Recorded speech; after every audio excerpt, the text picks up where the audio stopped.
भारत की महिला football team AFC Olympic qualifier के राउंड 1 में जीत दर्ज कर क्वालिफायर राउंड 2 में चली गई है।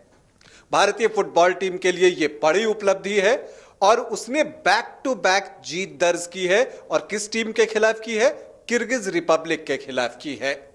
कैसे भारत ने किर्गिज रिपब्लिक को दूसरे मैच में पराजित किया और अब जबकि भारतीय टीम राउंड 2 जो क्वालिफायर राउंड 2 होने जा रहा है उसके लिए क्वालिफाई कर गई है, वहां पर भारतीय टीम को किन चीजों का ख्याल रखना है और इस जीत के मायने क्या है, आज वो बताऊंगा।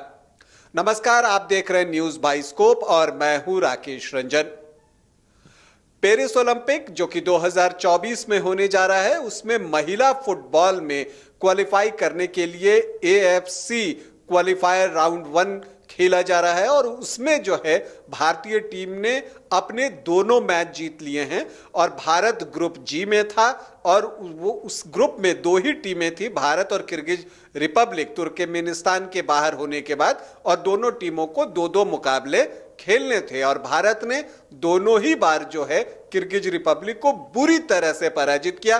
पहले मैच में जहां 5 गोलों की जीत दर्ज की थी, तो दूसरे मैच में भारत ने किर्गिज रिपब्लिक को 4 गोलों से शिकस्त दी है।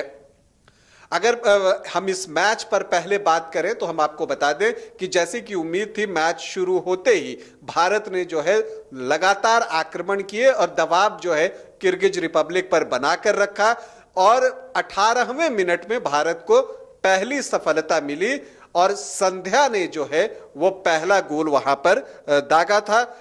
और क्या वो गोल था, अगर आप देखें तो उन्होंने डिफेंस में 2 खिलाड़ियों को चकमा दिया और बहुत अच्छा लगा कि राइट फुट से पहले एक प्लेयर को चकमा दिया और फिर लेफ्ट फुट से गेंद को जाल के अंदर डाल दिया और बहुत कूलली डाला। वहां पर आप देखें तो किर्गिज रिपब्लिक के 4-5 डिफेंडर मौजूद थे और उसके बीच बड़े ही शांत दिमाग से संध्या ने यह गोल किया। हालांकि ये गोल होता है और उसके कुछ एक मिनट के बाद 22वें मिनट में भारत को एक रेड कार्ड मिलता है वहां पर कार्थिका को, और वो बाहर चली जाती है और भारत 10 खिलाड़ियों पे आ जाता है।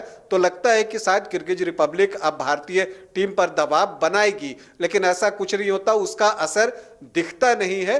और 24वें मिनट में जो है भारत को दूसरा गोल भी मिल जाता है और ये गोल किया भारत की स्टार प्लेयर अंजू तमांग ने। जो उनका शॉट था डिफेंडर से टकराकर वापस लौटता है और फिर जो है वो लेफ्ट पैर से, अपने बाएं पैर से जबरदस्त शॉट लगाती है टॉप ऑफ द नेट पे और वहां पर जो है भारत को दूसरा गोल मिल जाता है और भारतीय टीम 2 गोलों की बढ़त पर आ जाती है। इस बीच जो भारत के कोच हैं वो जो है मिडफील्ड को मजबूत करते हैं, कुछ सब्स्टिट्यूशन लेकर आते हैं क्योंकि भारत 10 खिलाड़ियों पर खेल रहा था। इसके बाद भी भारत को कुछ अवसर मिले थे, लेकिन भारतीय टीम मध्यांतर तक कोई और गोल कर पाने में सफल नहीं हो सकी। हालांकि जहां तक किर्गिज रिपब्लिक के आक्रमण की बात है तो कोई भी ऐसा आक्रमण नहीं था जिसे कि बहुत खतरनाक माना जाए और भारत की जो गोलकीपर है श्रेया, एक तरह से पहले हाफ में उन्होंने आराम ही किया। हालांकि दूसरे हाफ में किर्गिज रिपब्लिक ने शुरुआत में कुछ आक्रमण करने की कोशिश की, लेकिन उसमें भी जो है उन्हें कोई सफलता नहीं मिली। जो भारत का मिडफील्ड है और जो बैकलाइन है उसको तोड़ना किर्गिज रिपब्लिक के वश की बात नहीं थी। और इसी बीच 56वें मिनट में भारत के लिए तीसरा गोल आ गया और इस बार फिर जो है गोल किया था संध्या ने। और यहां पर जो मैं आपको बताऊं कि लेफ्ट फ्लैंक से इंदुमती ने ये प्रयास किया था और वहां से वो एक लो क्रॉस जो है, जो कि ग्राउंडेड क्रॉस है, वो बढ़ाती है संध्या की तरफ और संध्या उसे गोल में तब्दील करने में कोई चूक नहीं करती और भारत को तीसरा गोल भी मिल जाता है। भारत 3 गोलों की बढ़त पर आ जाता है। फिर भारतीय टीम कुछ खिलाड़ियों को बदलती है, सब्स्टिट्यूट करती है और इसके बाद भारत का चौथा गोल सब्स्टिट्यूट प्लेयर रेनू के माध्यम से आता है। कॉर्नर मिलता है भारतीय टीम को और वो कॉर्नर पर जो है हेड करके रेनू गोल करती हैं। तो भारत 4 गोलों की बढ़त पर आ जाता है। इसके बाद किर्गिज के पास जो है कुछ अवसर रह नहीं जाता कि वो मैच में वापसी कर सके और भारत बड़े आराम से मैच को 4 गोलों से जीत लेता है। तो बड़ी जीत भारतीय टीम के लिए।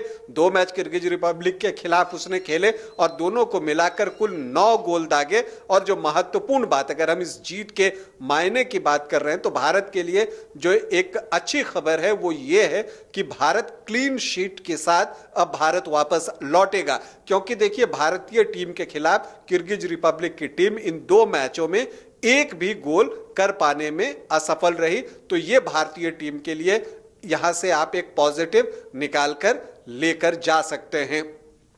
इस जीत के मायने की अगर हम बात को और आगे बढ़ाएं तो एक बात तो यह कहना होगा कि टीम का प्रदर्शन बेहतर रहा, लेकिन यह भी देखना होगा कि जो किर्गिज रिपब्लिक की टीम थी, महिला टीम की अगर हम बात कर रहे हैं, तो उसकी जो रैंकिंग थी वो भारत से काफी कम है। वो लगभग 123वें फीफा रैंक पर है, जबकि भारत की टीम जो है 61 या 62वें नंबर पर है। तो एक बड़ा फासला था और किर्गिज रिपब्लिक की टीम भारतीय टीम से कमजोर थी। तो भारतीय टीम का प्रदर्शन आपको बेहतर दिखता है। लेकिन जब आप राउंड 2 में जाएंगे, और आपको बता दूं कि जो क्वालिफायर राउंड 2 है वो अक्टूबर में खेला जाएगा, तो मैं ये कह रहा था कि जब आप राउंड 2 में जाते हैं तो वहां पर आपको मजबूत टीमें मिलेंगी। जो 5 टीमें एशिया से और मजबूत टीमें अगर हम बात करें जो कि इस टूर्नामेंट में राउंड 1 में नहीं खेल रही हैं, वो भी अब राउंड 2 से आ जाएंगी। और उसमें अगर मैं बात करूं तो उत्तर कोरिया, दक्षिण कोरिया, चीन, जापान और ऑस्ट्रेलिया जैसी टीमें अगले राउंड में आकर जुड़ जाएंगी। तो अगर हम इन दोनों मैचों की भी समीक्षा करें तो हमने देखा है कि जो भारत की आक्रामक पंक्ति है, खास करके देखिए अंजू तमांग ने तो कमाल का प्रदर्शन किया जरूर है। इसके अलावा अगर हम बात करें तो संध्या और अंजू का जो डेडली कॉम्बिनेशन हमको दिखा, लेकिन ये कमजोर प्रतिद्वंद्वी हैं। हाँ, लेकिन हमने ये भी देखा कि जो ये स्ट्राइकर हैं भारत के, उन्होंने कई अवसर गंवाए भी हैं। मैं कुछ नहीं बोल रहा हूं कि कुछ अवसर गंवाए हैं, मैं कह रहा हूं कई अवसर गंवाए हैं। तो इस तरह की चूक जो है आप राउंड 2 में जाकर नहीं कर सकते हैं, क्योंकि वहां पर टीमें आपको मजबूत मिलेंगी और उनके खिलाफ ये गलतियां काफी महंगी पड़ सकती हैं। वैसे ये तारीफ तो बनती है, अंजू की भी बनती है, संध्या की भी बनती है। दोनों ने कमाल का प्रदर्शन किया, दोनों का कॉम्बिनेशन अच्छा दिखा है। भारत का जो मिडफील्ड है वो भी बहुत संतुलित दिखा है और डिफेंस भी संतुलित दिखा है। लेकिन आप ये भी कह सकते हैं कि डिफेंस की तो परीक्षा ही नहीं हुई, क्योंकि किर्गिज रिपब्लिक की टीम हार्डली कोई आक्रमण बना सकी है। तो जब आप राउंड 2 में जाएंगे तब उसकी असली परख होगी और इसलिए जो भारत का डिफेंस है उसको मजबूती के साथ जो है आगे भी खड़ा रहना होगा। लेकिन पॉजिटिव भी है कि भारतीय टीम जब आप इस तरह की जीत दर्ज करते हैं, बड़ी जीत दर्ज करते हैं, और वो भी तब जबकि शुरुआत के जो 3 महीने थे 2023 की मैं बात कर रहा हूं, वहां आप बिल्कुल खाली हाथ थे।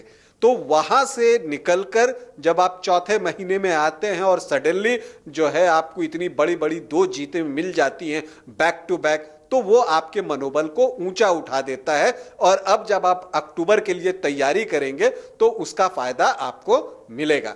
जहां तक इस जीत के हम मायने की बात कर रहे हैं तो सबसे बड़ा मायने तो ये निकल कर आता है कि भारतीय टीम जो है ओलंपिक खेलने से थोड़ी और नजदीक पहुंच गई है। आप राउंड 1 क्लियर कर चुके हैं, अब आप राउंड 2 में जा रहे हैं।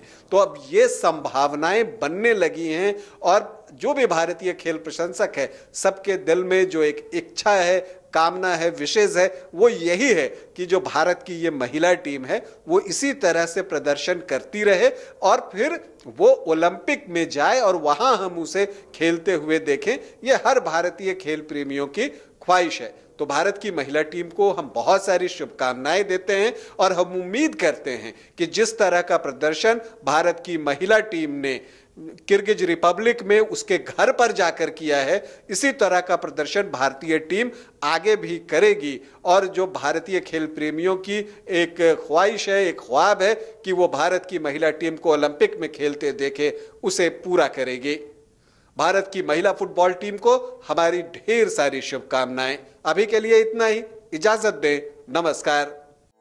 4 धामों में से एक रामेश्वर धाम सहित तिरुपति बालाजी, कन्याकुमारी, मदुरई मां मीनाक्षी देवी और श्री मल्लिकार्जुन ज्योतिर्लिंग का झारखंड में सबसे कम दर पर सब परिवार दर्शन लाभ का अनुपम अवसर। संपर्क करें मां कामाख्या धार्मिक रेल यात्रा, केसरी नर्सिंग होम, पहला तल्ला, तिस्का मोड़, रांची। वेलकम टू चाचा मामा दंगल। हास्य अदाकार संजय मिश्रा से गुजारिश है कि वह अखाड़े में कूदे और फुलटूस को ट्रॉफी से नवाजे। लगता है समाधि ले ली। अरे बुला रहे हैं। अरे बोल रहे हैं कि बुला लो। टॉप टेक सीमेंट, जो जोड़े तो छोड़े नहीं, मजबूती ही हमारी पहचान।